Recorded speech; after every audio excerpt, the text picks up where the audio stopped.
Okay,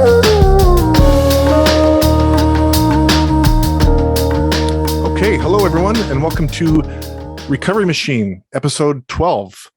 I'm your host, Corey, and I'm here with co-host Nathan. Hello, Nathan. Hey, Corey, how you doing today?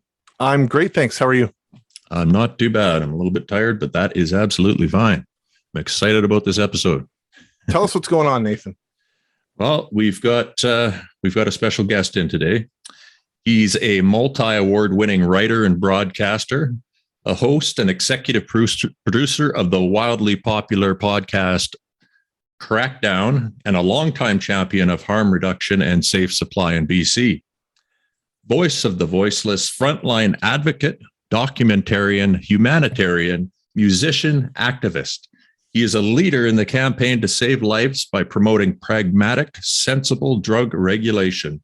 It is our great honor and our pleasure to welcome Garth Mullins to the show.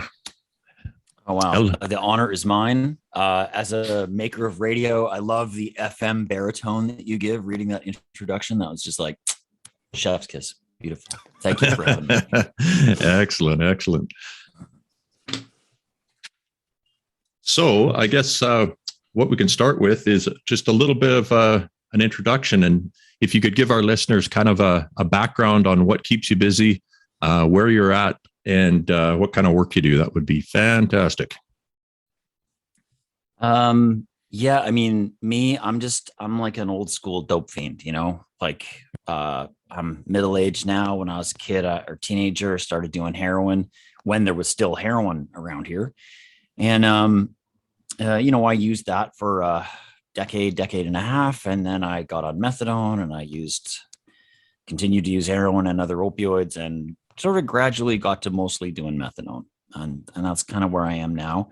But along the way, kind of survived a bunch of big public health crises around here. The big explosion of HIV, we had a very big,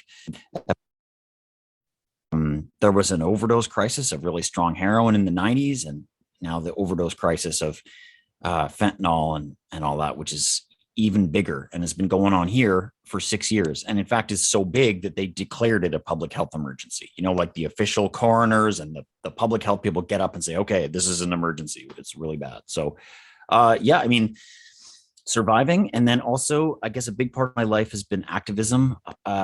I've been an organizer with the Vancouver Area Network of Drug Users for a bunch of years, fighting for decriminalization, the end of the drug war, fighting against the over-policing of our communities. And another big part of my life is death, that I've overdosed. Lots and lots of people I know have overdosed. Probably half the people I came up with are gone now. So my world is really crowded with ghosts. It's just all the time.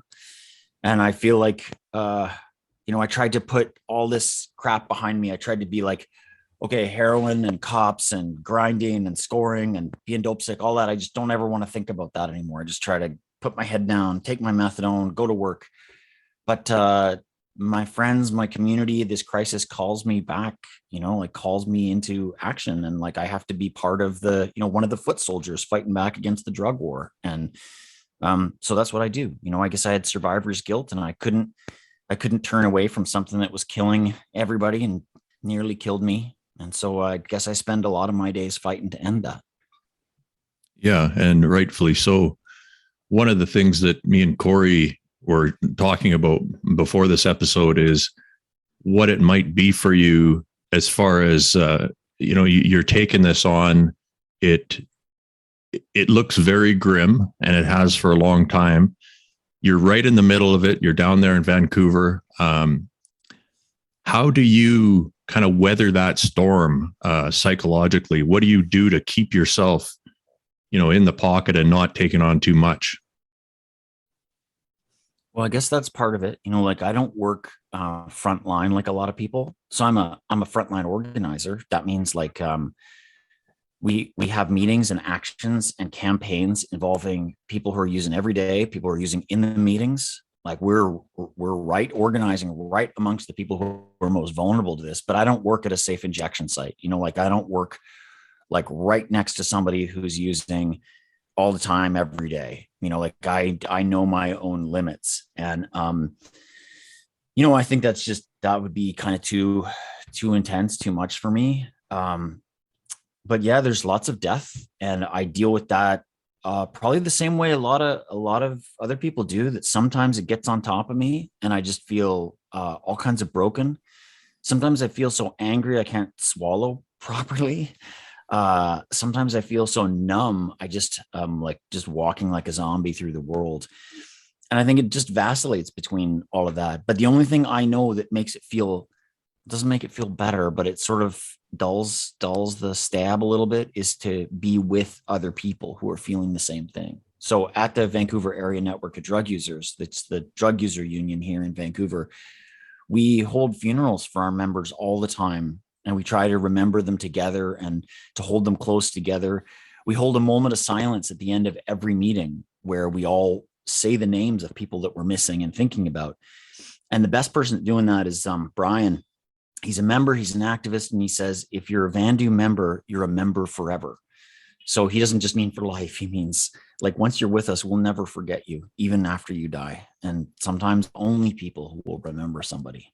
So being together with your comrades in the struggle is probably one of the ways I get by. Yeah, completely understandable. It would be the thing that ties you to the battle and the thing that props you up at the same time. Corey, you were just mentioning that Garth had tweeted something about a raise. The health minister has voted to give some of our leaders a raise because they believe that they're doing such an excellent job with the toxic drug crisis. What could you talk a little bit about that, Corey? I forget what the exact. Well, Garth, I mean, I learned it from you today on Twitter about a potential 10% raise being included and going towards the Minister of Mental Health and Addictions. And at the end of this year, it's for the whole cabinet. They're giving themselves all a pay raise. Yeah. But I mean, that one in particular must be a really bitter pill to swallow. I mean, 10% would suggest that there was an exemplary job being done, not just a satisfactory job, but that there were lives being saved, that it was a model. And that doesn't even come close to adequately representing the fact that over 2,200 lives have been lost in this province. Yeah, just in 2021, that's right. Yeah. 2,224 lives, which is a record year after a previous record year. In a second overdose crisis in my life, it's amazing. So we were calling for the resignation of those ministers, the addiction minister and the health minister. So we're just saying those coroner statistics are like a report card for those ministers, and they got an F. They just did so bad. And yet they're kind of patting themselves on the back. They're saying, oh, we're making historic investments, but isn't this sad? And also, let's give ourselves a pay raise. Yeah, it is kind of frustrating. Yeah, I've thought about it quite a bit over, I don't know, the last couple of years, I guess, as I've watched the media's response to what's going on all over the world with the infectious disease situation we're in. And I've been comparing it to, just resource wise, to see how much money is being dumped in and what the response is like, comparing the two emergency situations. And it's outrageously lopsided. And I cannot for the life of me, I mean, are these people, the best I think we came up with, Corey, was that it's a difficult political kind of field to navigate. But that still doesn't really tell the whole story, because at some point you would think that somebody would remember that they're a human being and that there's actual human beings out there who are dying at the rate of 7 per day, I think it is now. And I mean, the last budget announcement was an absolute smack in the face for anybody who's trying to do this type of work. And it was already insulting what they were doing. So can you please shed some insight on what you're seeing down there? Why won't they do anything meaningful about this? I don't know. The way I read history is governments never do anything for people. unless they're powerful people. Like governments never give people rights or give people the things they need unless we twist their arm and force them to do it. So if you look at the whole history of everything from like safety at work or the weekend or votes for women or civil rights, any struggle that's been won or partially won, it's always because people break the law and organize and twist arms and stuff like that. So I think the government just isn't in the business of doing that. And so if they're faced with mass death and we're not able to compel them to do something, they won't do it because they're fundamentally cowardly. I think just politically cowardly people, but also they're just in the business of, helping out the employer class of British Columbia or wherever they're doing business. That's what their clients are. That's what they're providing a service for. They're helping, a small group of corporate interests extract wealth from everywhere else, including the environment, and accumulate it up amongst them. So yeah, we just don't rate when that's your main business line. Yeah, no, that makes a lot of sense. And I suppose if you sit here and just think, well, once the numbers reach 10,000 or 100,000, or at some point, or maybe it starts affecting, members of policymakers' families. But at this point, I would have to think that there's not very many people in BC who haven't been, directly affected, in that they've at least lost somebody they know, probably one or two friends, just because the numbers are so high. But yeah, I mean, what you're saying does make a lot of sense, and especially historically. And there's no indication that anything is going to change, even after all this stuff that we've seen with the escalation year after year after year. So, I mean, if I was betting on whether or not this situation was going to fix itself or not, or the government was going to jump in, it doesn't look like it's going to happen to me. Yeah, I agree with you. There's no magic number. There's no amount of bodies that would trigger the government to change its ways. I don't think. There's no particular person either. I don't think. I mean, I think there was actually a few years ago a cabinet minister who had a son-in-law, or I don't know, something like that. Someone in their family did die from overdose, and that didn't seem to move the government at all. I can't remember who that was, like agriculture or something like that. Yeah, so I don't think there's any line across which some people said, "Oh my God, it can't go past 2,000." And then I remember before when people said it can't go past 1,000 without them doing something.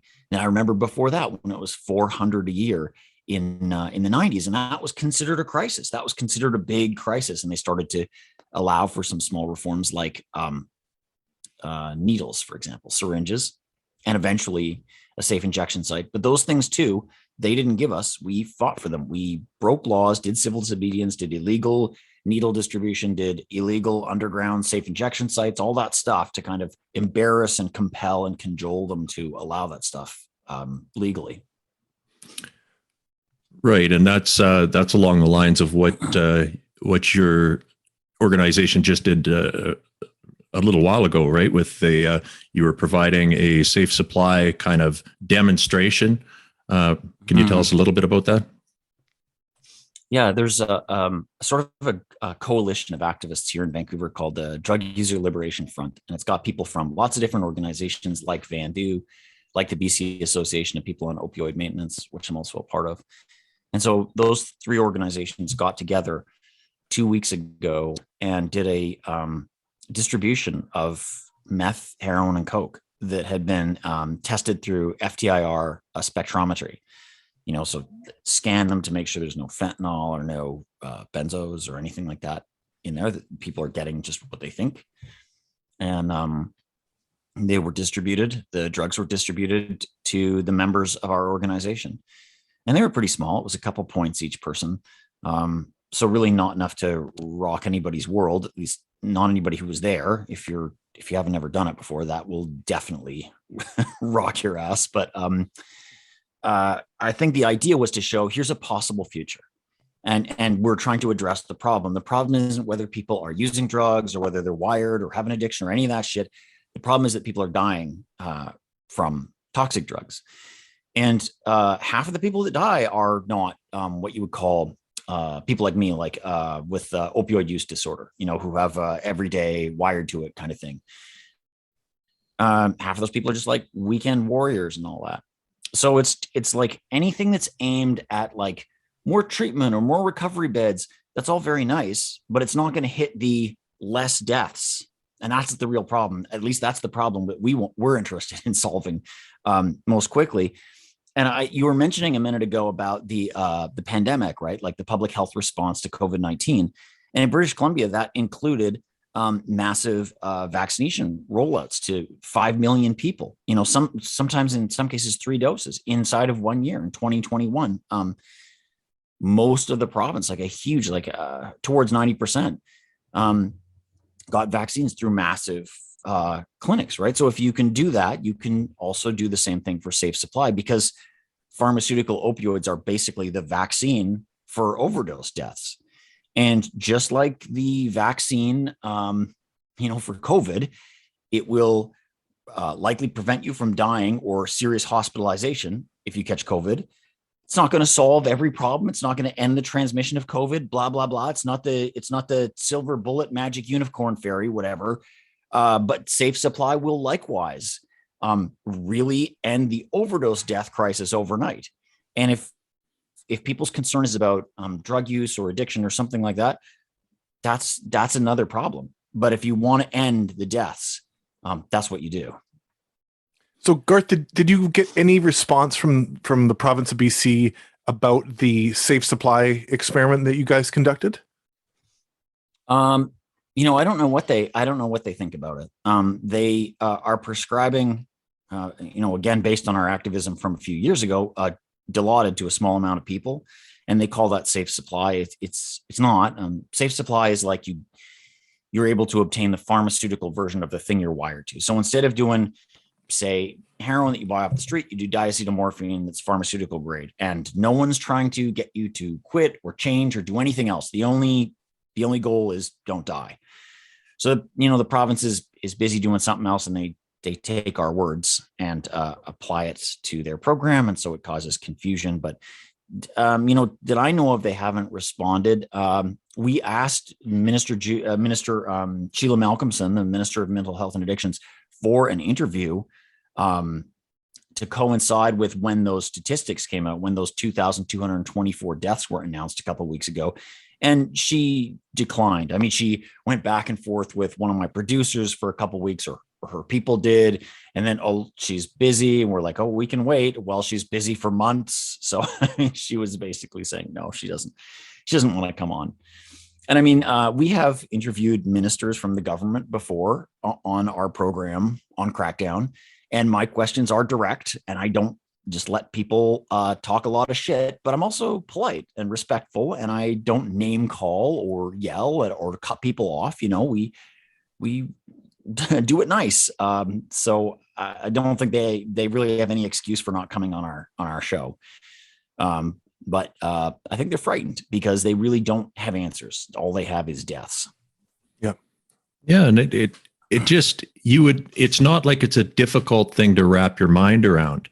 I mean, like you said, if you're going to try to tackle this problem that exists because of enforcement, basically, I mean, the more you enforce a drug supply to try and keep it out, inevitably the potency increases due to the ease of smuggling. And this is where we've gotten to now, where we've got carfentanil in these drugs that are a tiny bit could take down an elephant type of thing. And that probably never would have been had we addressed this properly 20, 30 years ago.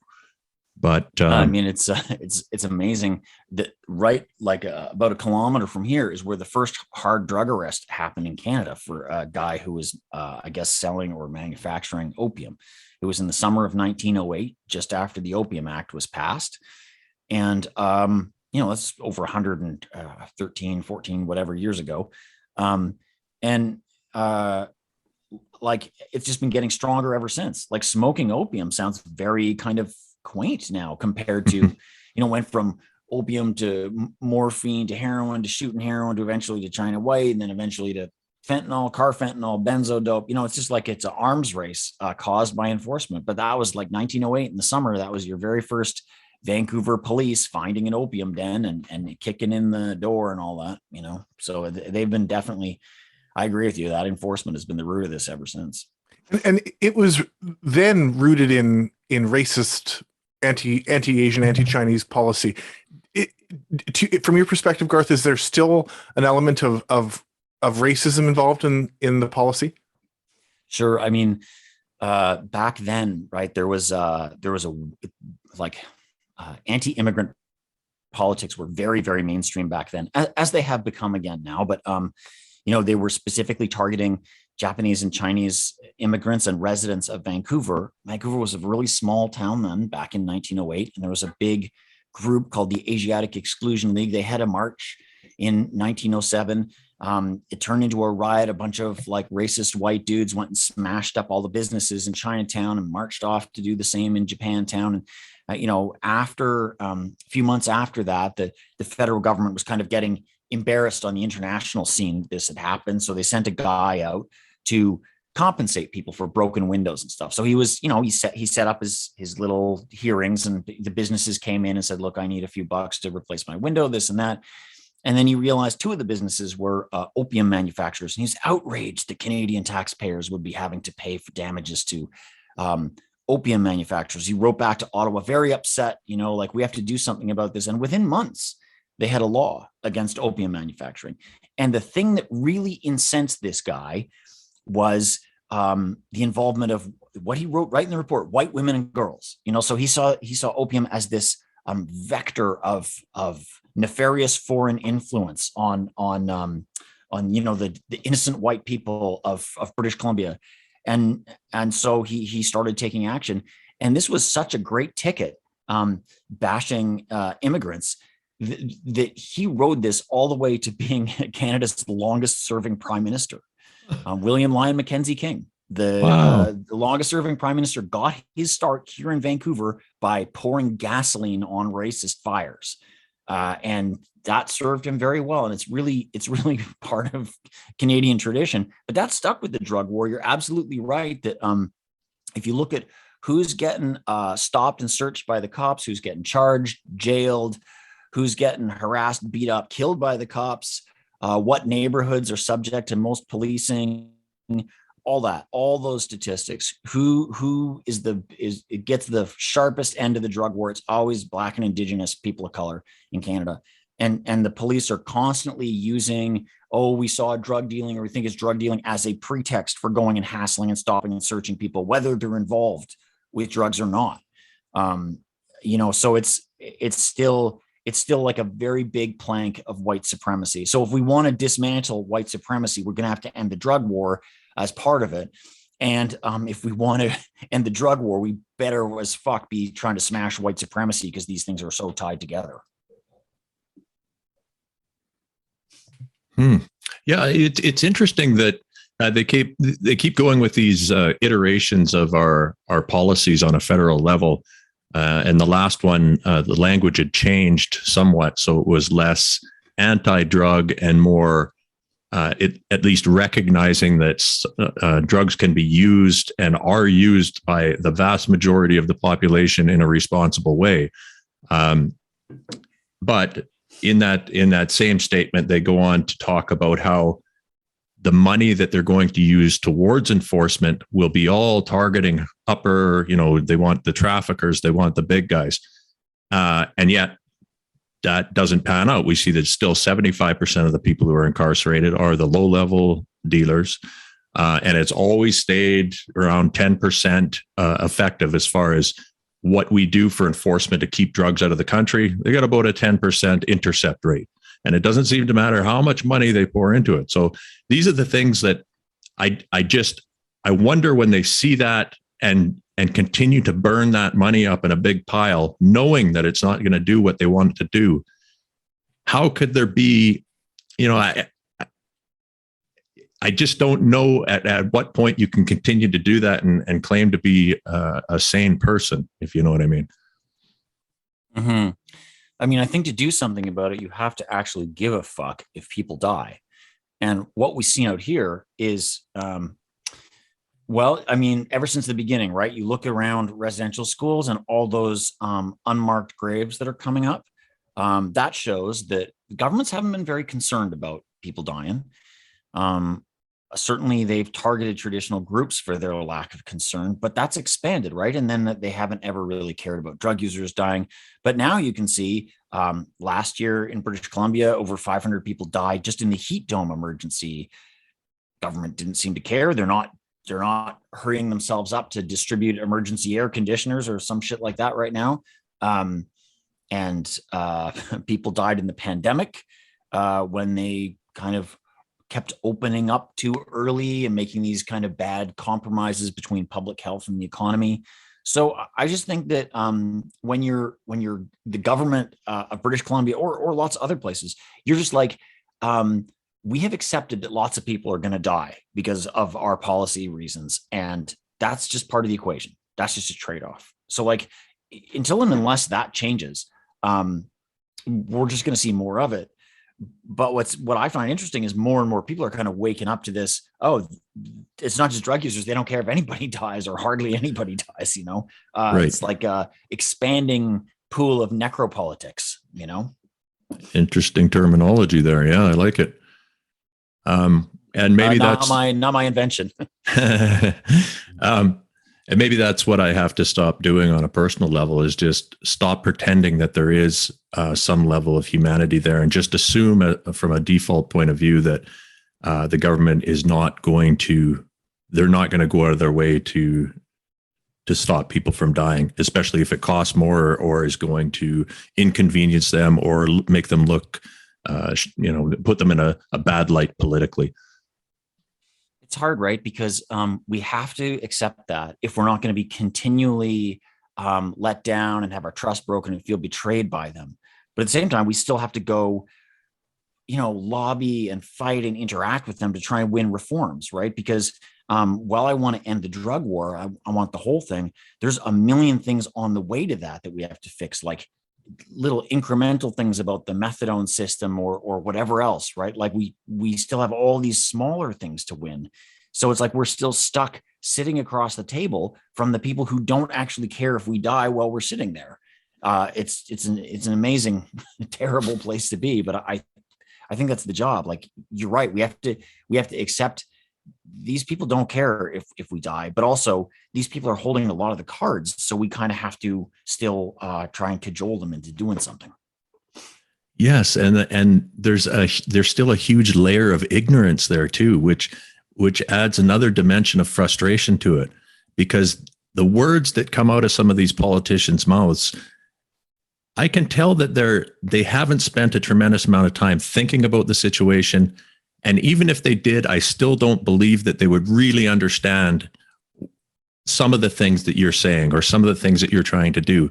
It's like a foreign language to them. So, I mean, you really got your work cut out for you there, Garth.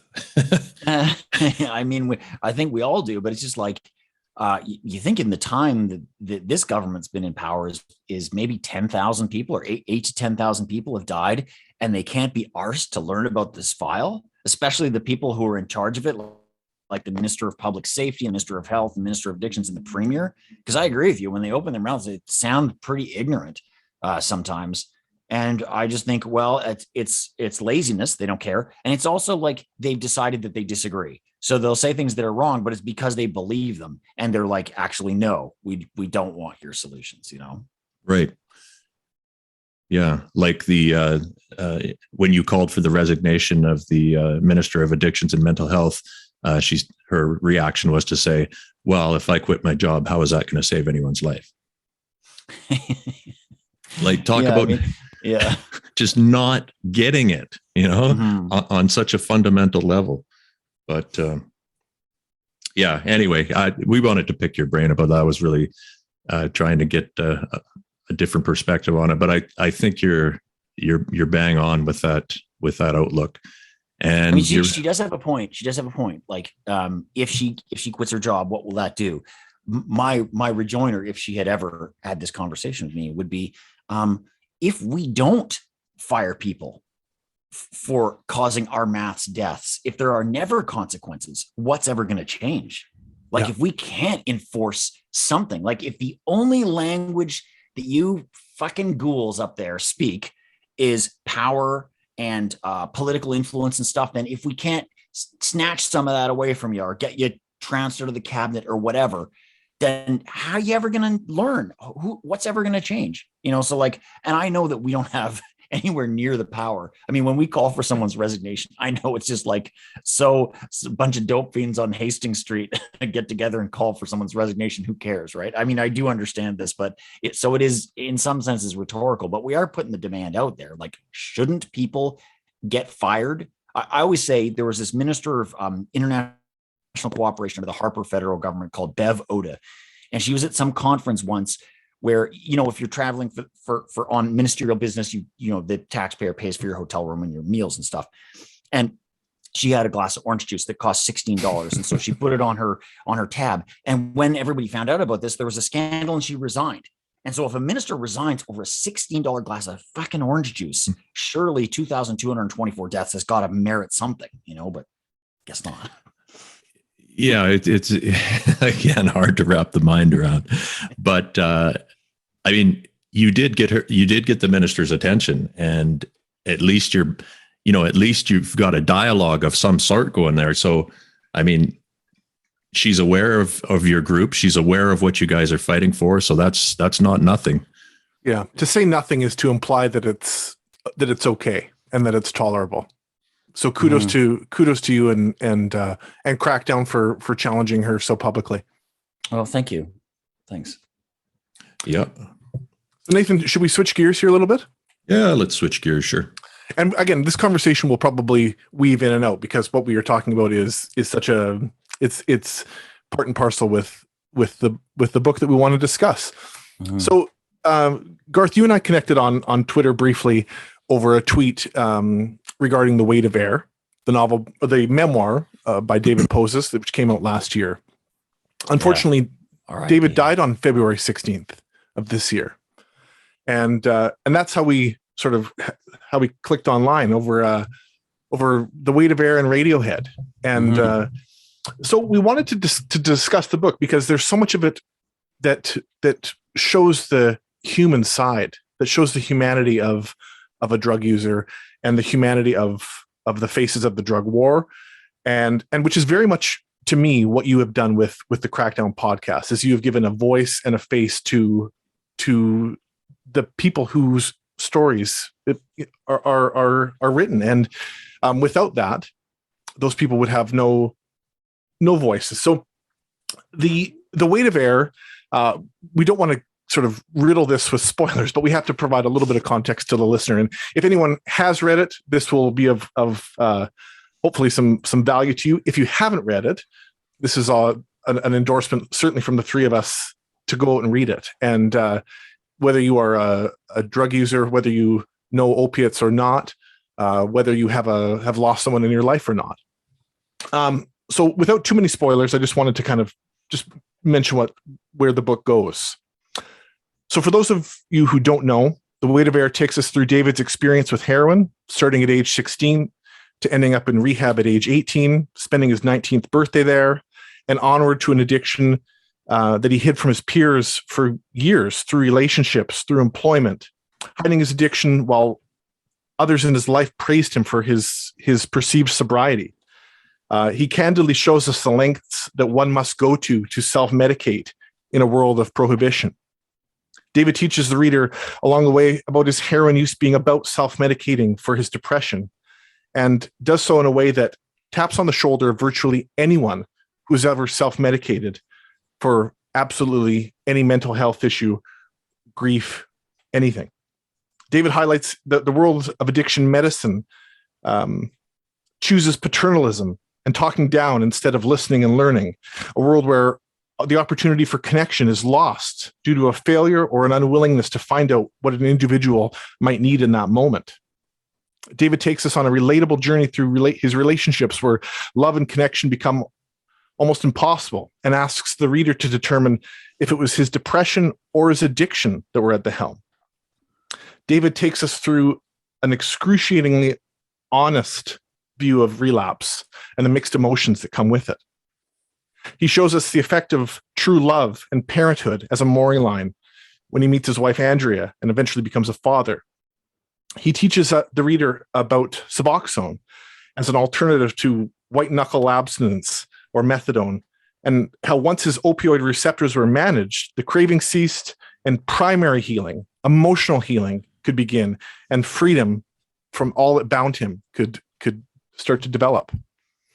So, and that's just to say the least about this book. Again, without without any major plot spoilers, but it is it ends up being ultimately a happy ending, so to speak, in the story, because our friend finds some peace in his story. And I don't know about you guys. I'm not sure I've ever read a book where the protagonist or where the author feels like such a friend as David Poses does in this book. But I felt an immediate connection to him and felt like I knew him better than I've ever known the author of a memoir or of a story. Well, yeah, I mean, that's a great job of giving us an outline there, Corey. That's really awesome. I agree with you. Certainly that it was, I felt a connection with him, because people who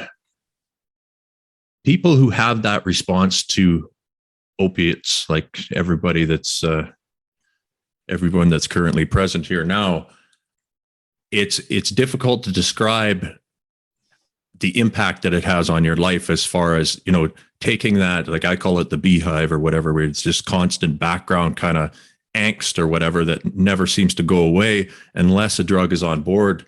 And that, I mean, he talked about that frequently, about the first time he did heroin, it was the first time he felt normal.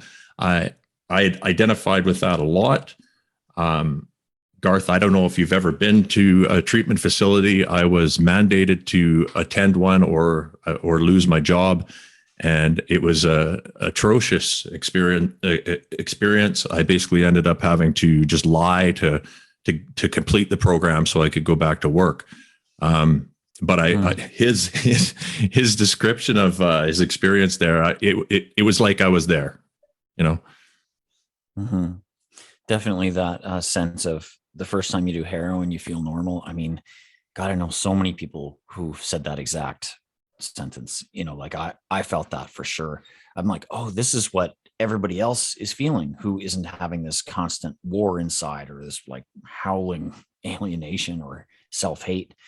And our Crackdown's editorial board, if you go around the circle of all of those people, they would all say the same thing. So that was really deeply true. I recognized in that book some of the things that have been in my life, like hiding a heroin habit from people you love, and your use of dope coming between you and them, really struck me too. Like I've just spent years and like really hurt, I think, the feelings of people that I was close to because of that. And I guess I was a really depressed kid. I was a suicidal kid, and heroin helped that. And I look back and I realize heroin might be the reason why I'm still alive, and heroin helped me get through really hard times and feel normal. And yet we're supposed to feel like pariahs for it, and are punished for it, and are kind of hounded and jailed and all the rest. And maybe there would be no book for David to write if heroin was legal.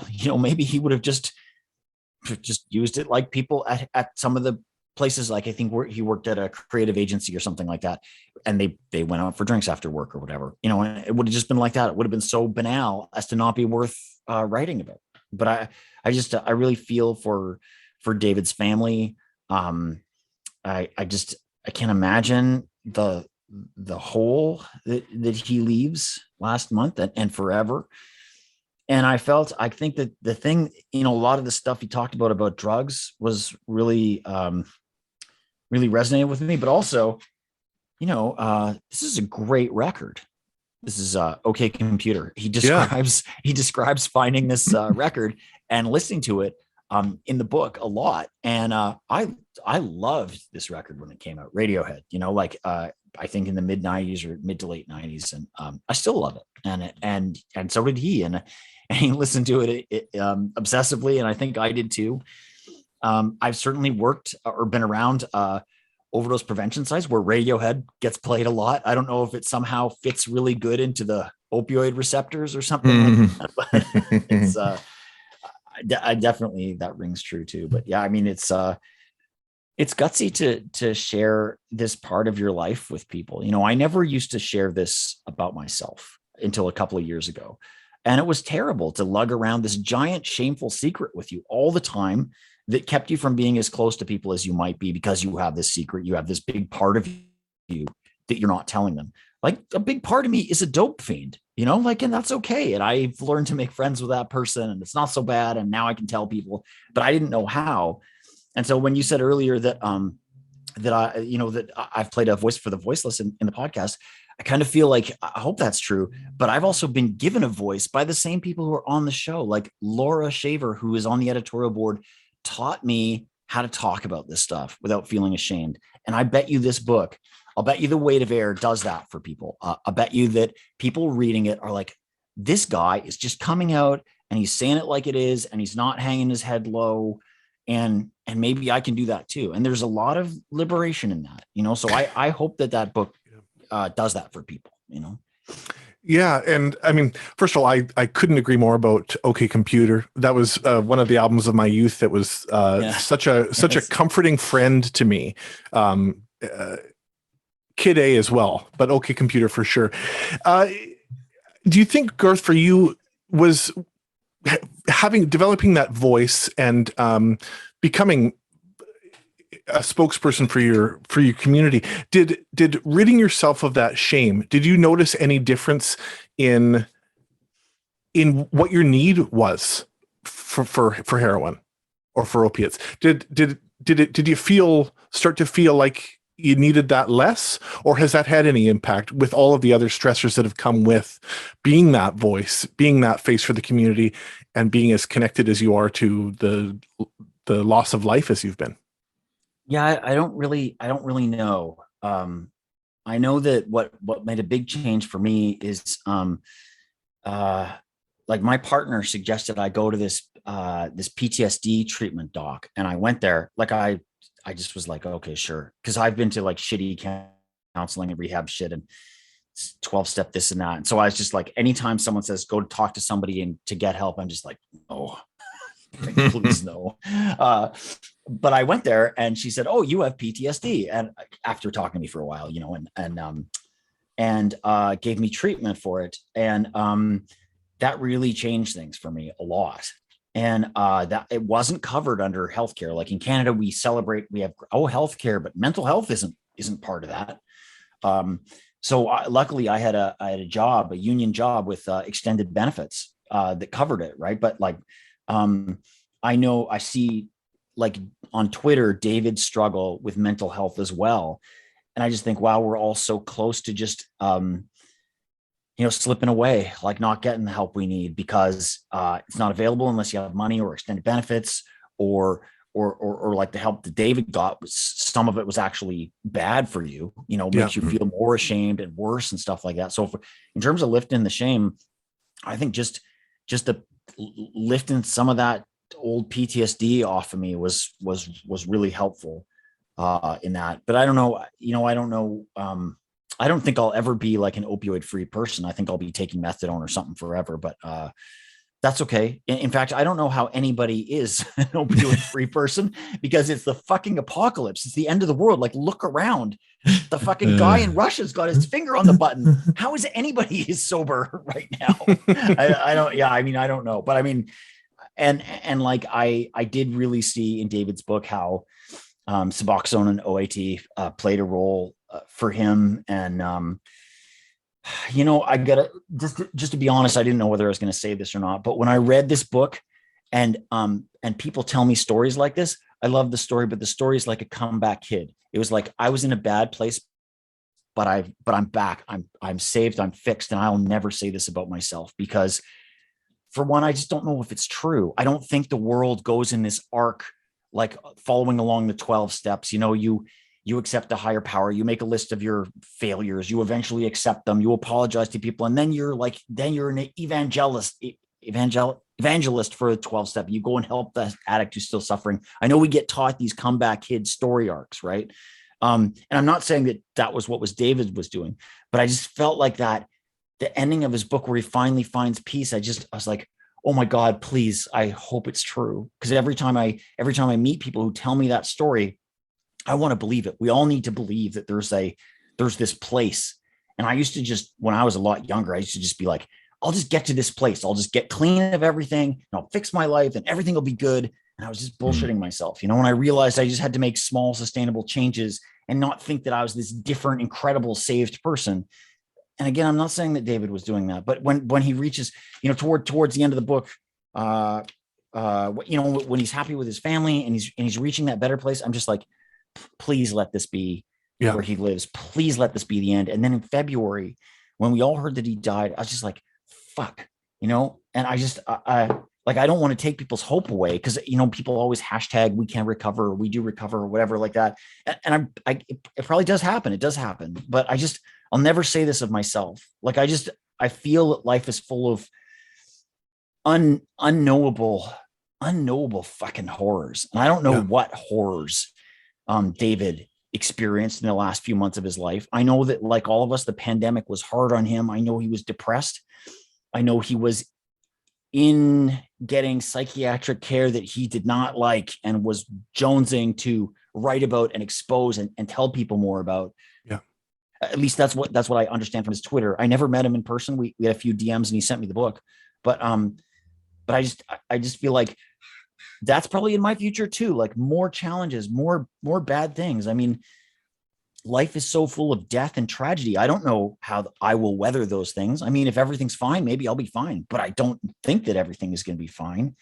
And so like, that is my one, I love the book. I love the guy, but when I got the end of the book, I was like, oh my God, I just had this, you get this little feeling of like dread. I get this all the fucking time. And I want to push it off and be like, no, everything's good. Everything's fine. But I just like, please let this be true, Yeah. What you're talking about there is hugely important for a bunch of different reasons. The one that has struck me over the years, since I've been dealing with specifically healthcare professionals that have, they get into trouble with substance use, this idea that gets taught you go to a treatment center, even when you show up first to the doctor, it's, oh, don't worry, we're going to get you back, we're going to get your life back, and you're not going to believe it. Once you're sober, everything is going to start working out for you. And they give you this story, and I view it as harmful, because I believe that people need to understand that if you are somebody who's been relying on drugs for a long time, and now you're going to try to take life, in the raw without any kind of cushion or alteration or antidepressant effects or effects of the whatever substance you're on, you need to understand that it's not going to be you get sober and then everything just works out nicely. In fact, quite the opposite. You're going to have to work pretty hard for quite a while to kind of build up your skin again so you can tolerate shit. Because like you said, man, I couldn't agree more with your statement about when I see somebody who's running around completely, they're not on any kind of medication and no drugs, no drinking, and they're happy. And I'm like, what is wrong? Like, how are you doing that in this climate? I don't working without a net. Are you? Good for you.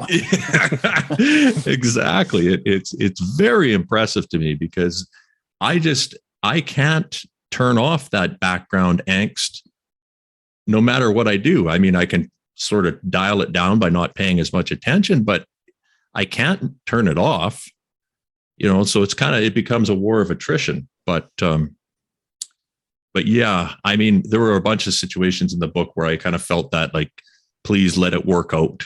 And it was actually kind of rough for me, because for some reason, I don't know how this worked out, but I I missed the part that that David passed away until I had finished the book.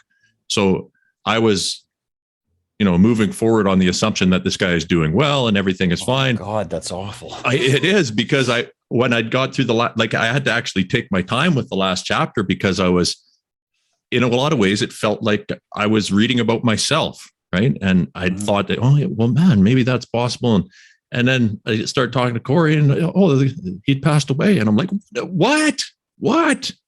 And then that sent me for a spin, man. I should also say, when I was talking about that, I don't know. It hasn't. I don't think it's been public about what happened. So no. Like I'm not making any statements about what happened. And I know that I totally implied that. So I was just projecting. Like I implied that. I think I was saying, like everything's good, and that comeback kid is like a dangerous narrative, because what if you get taken out or relapse or something? And I don't. We don't. No one's saying that. And so I just, No, and it also kind of, to me, says that it doesn't matter what happened. We had this gifted individual, gifted writer, who doubtless has impacted a countless number of people who have read the book, and who for me, he really showed that it is not a linear thing. Yeah, that it is a bumpy road, and it validated that for me, and it caused me to want to own that more. That this has not been, because I'm so wired for approval that I tell myself that everything's hunky dory a lot of the time, and it's not as easy as I necessarily show. And David kind of validated that in me. But to think that, regardless of what happened to him, this is the complexity of life. It's part of the beauty of life. It's the tragedy of life that something could have happened, and anything could have happened, and anything could have happened to all of us. And for me, when I look at my journey of addiction and recovery, I am so immensely privileged. I survived because I had a safe supply. Yeah. I survived because I worked a job that entitled me to a rehab program and paid benefits while I was in rehab, and I was able to stay home and pay my mortgage and do all of these things that countless people in our society do not have access to. And so when I read the book and listen to Crackdown and all of these things, I see the humanity in other people, and I look at myself and think, Jesus Christ, do I have it okay? Yeah, I feel the same way. Mm-hmm. Well said. Like owning the bumpiness of the road. And I went to 12-step shit and NA meetings and stuff. And if that works for somebody, that's great. I'm not taking away from that, but it did not work for me. And everyone there learned the same way to tell the story of themselves. In fact, that seemed like one of the skills you picked up there was the ability to tell your story as if you're kind of like in a religion. You were like, I was a sinner and now I'm saved, and now I'm going on to be the priest who will save you. And this story arc was so consistent. Like when I was thinking about story structure for Crackdown, there's a lot of ways you can write or organize a story structure. And I started thinking, man, there's like a 12-step story structure, like a story arc for telling a story. And I think that is, like you were saying, like that is a little dangerous, because it can give people a lot of a false sense of security, maybe, if you don't sort of accept that things are bumpy. I also know that it's terrible to tell somebody when they're looking for help, oh man, this is going to suck and it's going to go on for years and years. I don't want to do that either. But I mean, fuck, it's just like, I think what you said, like owning that bumpiness, that's really important. I'm going to take that. I really heard what you said there. I'm going to take that from the book too, because, I'm going to think about that in my life. Sometimes I've denied that I was feeling things and packed it all away, and then it explodes out all over you. Like I always think about it as the Ark of the Covenant in Indiana Jones. They at the end of the first movie, the Indiana Jones gets trapped or captured, and the Nazis open up the Ark, and all these ghosts fly out of the ark and melt people's faces. And Indiana Jones is like, close your eyes, close your eyes. I always think about, I'm spending a lot of opioids and effort keeping that fucking lid on so the face melting ghosts don't come out. But I have to also reckon with when it's under critical pressure and about to explode. Like, I have to keep an eye on install a pressure gauge on your Ark of the Covenant so you don't get exploded ghosts. That's my, if any advice to the kids, that would be that. Totally. You know, of all the things I highlighted, and my highlighter pen worked overtime with this book, just four words that really struck me. He's riding with his grandfather, riding in the car, and his grandfather says to him, "This is just a blip, David. This is a blip." And that's something that a lot of very loving, supportive, kind people have said to me in my life, and I know why they say it. And it's something that I have said to myself with my career, being off work as a nurse and accepting the fact that I am a nurse who got addicted to hydromorphone. When I say this is just a blip, there's a part of that doesn't sort of validate or the language of that doesn't allow me to own the magnitude of the story, and not just of the opiate, but of all of the shit that got me there in the first place. Right. Like, this is just a phase, like goth makeup or wearing guy liner. It'll pass. Don't worry. Well, I was a goth too. So totally. I got albinism, man. I was born goth, but I mean, it's like how they say, or I don't know, you're skating or whatever your subculture, you know? Yeah. And I did wear when I was a teenager, did wear eyeliner. So I'm pulling from my own past on that one. For sure. Now, for me, that was a phase, although I don't think you fully rid yourself of your gothness. I certainly haven't. Yeah, that's true.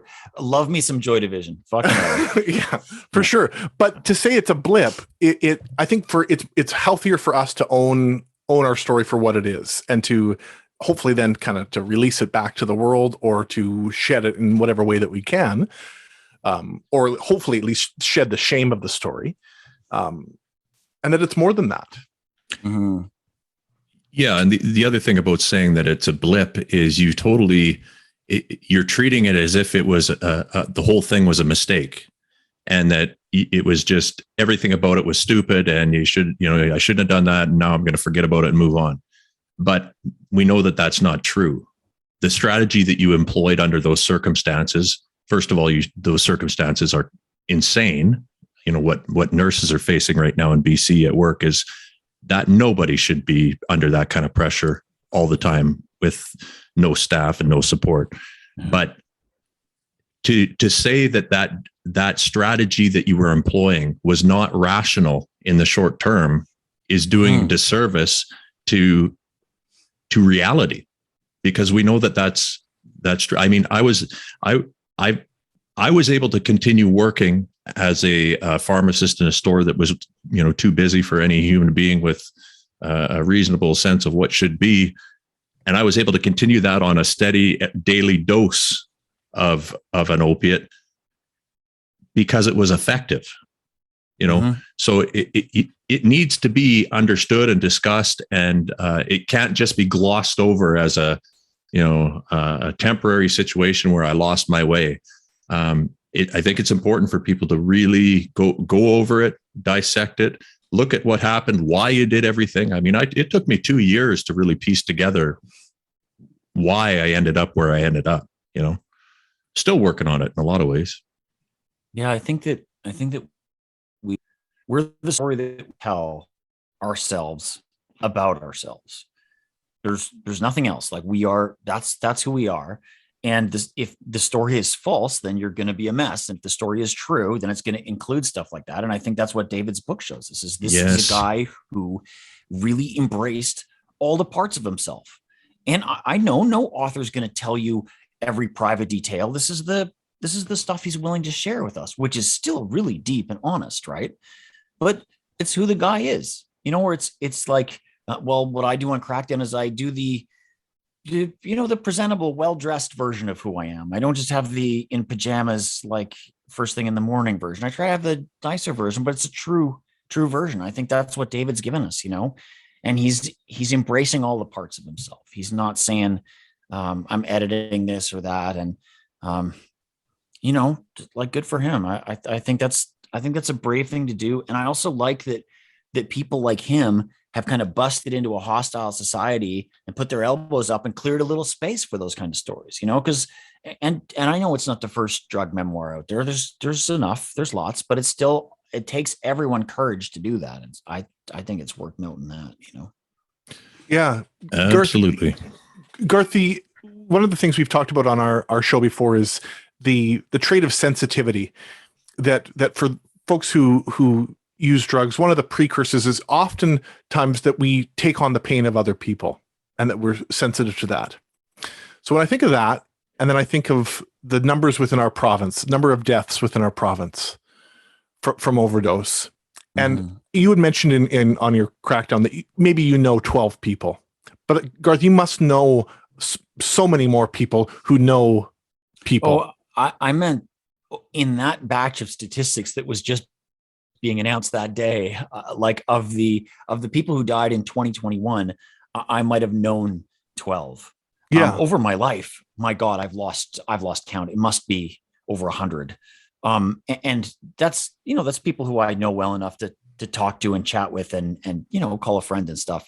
I know of a bunch more people that have died, and then all of us around Crackdown, around Vandu, we know so many people. I mean, we've lost 2 people from our editorial board since we started making the podcast.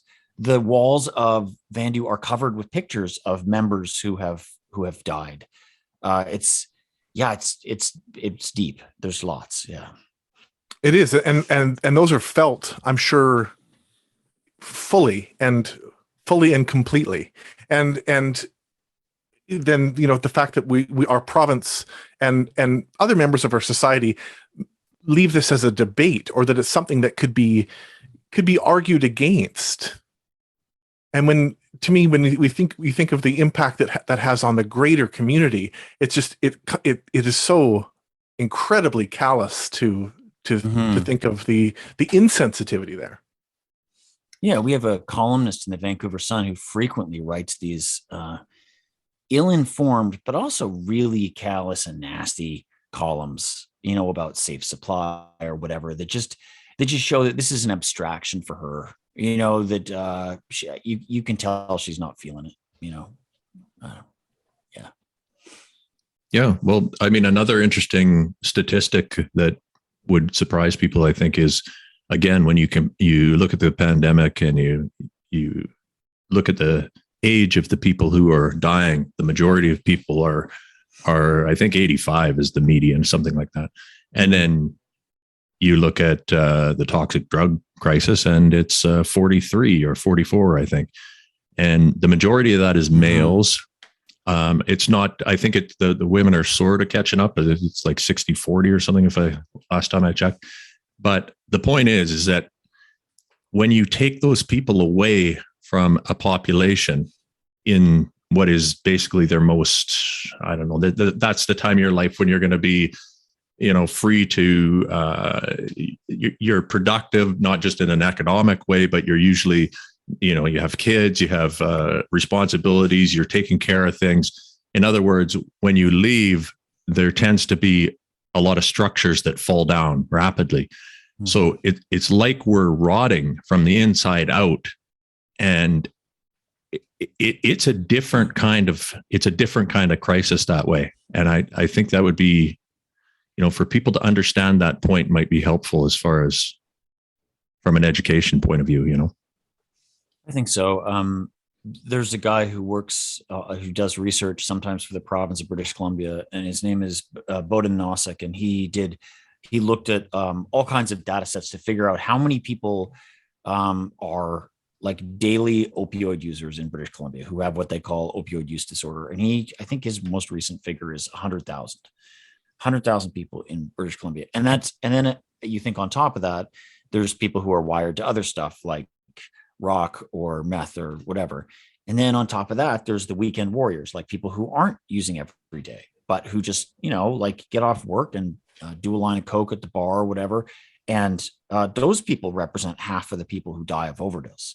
So we have like probably hundreds of thousands of people in this relatively small province of 5 million who are in the gun sites You know what I mean? So I don't know whether it's like 10% of the province that are potentially like involved in something that's potentially lethal.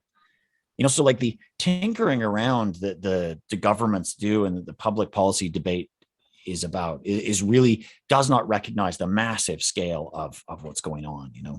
Yeah, they appear to be fully ignorant of that, and I would say 10% is conservative. But yeah, certainly, you're probably right. Yeah, certainly 10%.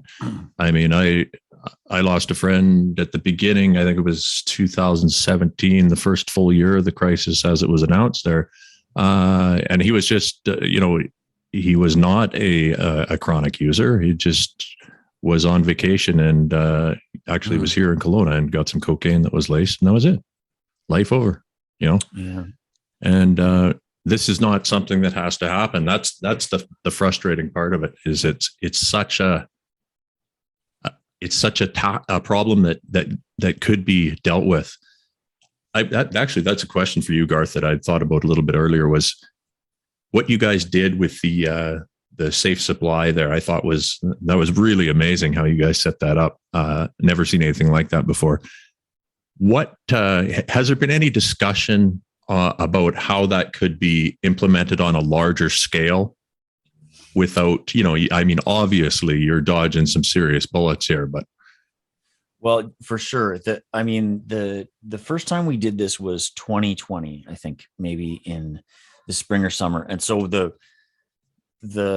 last time was 2 weeks ago. And so we've maybe done 5 different distributions, 5 different events. Sometimes, a big barbecue out in the street where we get people to sign up and then get their drugs, or sometimes a little smaller, like a couple of weeks ago. But it's quite difficult because, of course, there are no legal means to access meth and coke and heroin, even though there's pharmaceutical versions of those things. Mm-hmm. So the people there's a couple of activists in the Drug User Liberation Front that have to go find them, and they do that on the dark web, and that's quite difficult. And they're both of those people are risking serious jail time for what they're doing, and they're taking incredible risk. And I think they're just fucking heroes. This is it's just like. Well, I wish I could sing their names. I mean, their names are known, but I just don't want me to be the person that says it. But like, and that's pretty incredible. But it is hard to scale because sometimes, like the first time we did it, for example, we couldn't find any heroin that was uncontaminated. So they have to find stuff that they can stand behind, right? So it's sometimes not that easy, and then you have to get the money. Convert it into like cryptocurrency, buy it online. If the stuff isn't what you think, then you're maybe in a dispute with the seller. You have to test the stuff. It's quite difficult to scale. So this is why the Drug User Liberation Front is asking the federal government, give us an exemption under the Controlled Drugs and Substances Act so we can obtain this stuff legally and distribute it legally so that we can try it like a heroin co-op or something like that, so that we can try it at scale, to go a little further, because while it's illegal, it is pretty difficult to scale up, Yeah, exactly. I mean, I thought the thought crossed my mind, and I think it was, a shower thought type thing where I was trying to piece together infrastructure that would work and how, you'd have to be moving around all the time. But at the same time, I mean, the easiest way would be to manufacture, obviously, this side of the border. And then how do you do that with clandestine? You got to get pharmaceutical grade stuff out of a clandestine setting. And yes, there is gray labs that accomplish that. But at the scale that you're talking about, I mean, there'd be helicopters there within nanoseconds type thing. So yeah, I think getting some, I don't know if maybe that's what it's going to have to take, is getting a drug company behind a movement, and say, definitely. Look. And we even have that. So we even have relationships with the drug company that can access diacetylmorphine. There is even diacetylmorphine that they've obtained here in Vancouver. It's just illegal. It's just the fucking paperwork. It stops the many, I think, dozen or 16 kilograms of diacetylmorphine from getting out from the people who've legally brought it here to get to people because Wow. the government hasn't allowed this to happen yet. So, I mean, this is part of the reason why we're calling for the resignations of people, because they won't get out of the way. Like, Exactly. if you won't fucking fix it, we'll fix it. We know you're not coming to save us. We're going to save ourselves, but you've got to get out of the way. Yeah. You know, and this is the problem is if the cops are still going to kick in the door at any moment, then we can't scale it. We can't get it legally. We're stuck with the dark web, and we're stuck doing fucking a couple of points to like 30 or 40 people at a time as a symbolic action instead of making this shit big to reach, 100,000 dope fiends in BC or whoever else needs it, and that's what it's going to take. And they know it. Governments know it. The paperwork is all in front of them, that everything they need, they just need to sign it. The fact that they aren't, every month that goes by and they don't, there's another, couple hundred people in British Columbia that leave the planet forever and more over Canada and other places. So yeah, you're right. The scale is the question. And man, we've been talking about that for quite a while. I mean, this has been a dream of drug users for a very long time. Let me just, here, I don't know if you can see this back there. There's a poster with a fist with a rig. Can you see that in the back of the wall? That is a poster for a meeting. I made that poster in 1998, 24 years ago. Wow. In August. And that's what we were talking about at that meeting during the last crisis. And that's where the CRACKDOWN logo came from, is because I can't ever forget how long this is taking, and they won't get out of the way. Imagine if it took that long for the vaccine this year to roll out. Holy shit. Yeah. If it took a generation to get a vaccine. Yeah. Please, everyone, just stay at home in your quarantine for the next 2 decades. Well, not will we invent the vaccine. We have that, but will we get the paperwork? Right. It's not even that they don't have it. Yeah. I'm glad you can laugh, Garth. Oh, you got to. Yeah. Gallows humor. If it's your neck in the noose, you have the right to gallows humor, right? Yeah. Well, Nathan? Yeah. Well, geez, that time went by really quick. Was there anything, we tried to send you a message there, I think, Garth.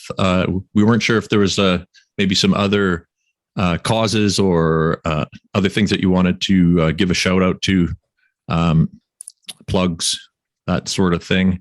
If you got anything besides your podcast you want to talk about, feel free.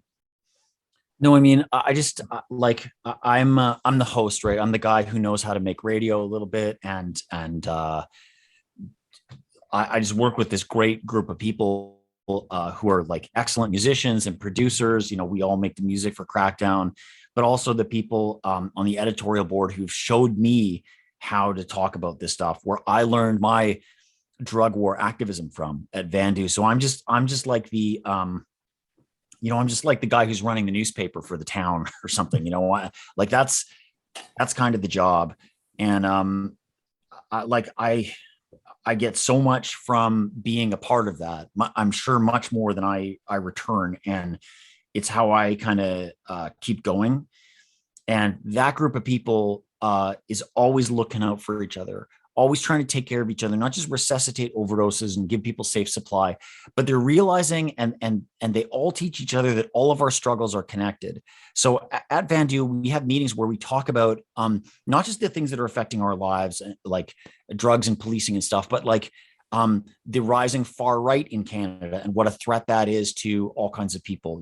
How the anti-vaxxer convoy people are ruining things. So we have a whole politics that understands that we have connections between us and the labor movement, us and movements against colonization, us and Black Lives Matter, and to defund the police. Like, these are not just like a checklist for us, but we understand the intersections of all of our struggles. And that's what I come out of. That's who taught me. That's how I learned to do my activism. And so I don't want to ever forget it. And I think, obviously we're talking about one guy, rest in peace, David Poses, and his book, but so much makes the fight possible that it's just like I just wanted to think about that as we say goodbye. Yeah. No, I mean, Connection is the opposite of addiction. And your peers and the people that you're closest to, no matter what the crisis is, those are the people who get you through, right? I love what you guys are doing here. This is a great conversation, great podcast. Oh, yeah, thanks. great conversation. Thanks for being a part of it with us, Garth. Cheers. Well, stay safe, keep 6, listen to Crackdown. Thanks a lot. Thanks. You bet. Thanks so much, Garth. Take care. See everybody later. See you. Take it easy.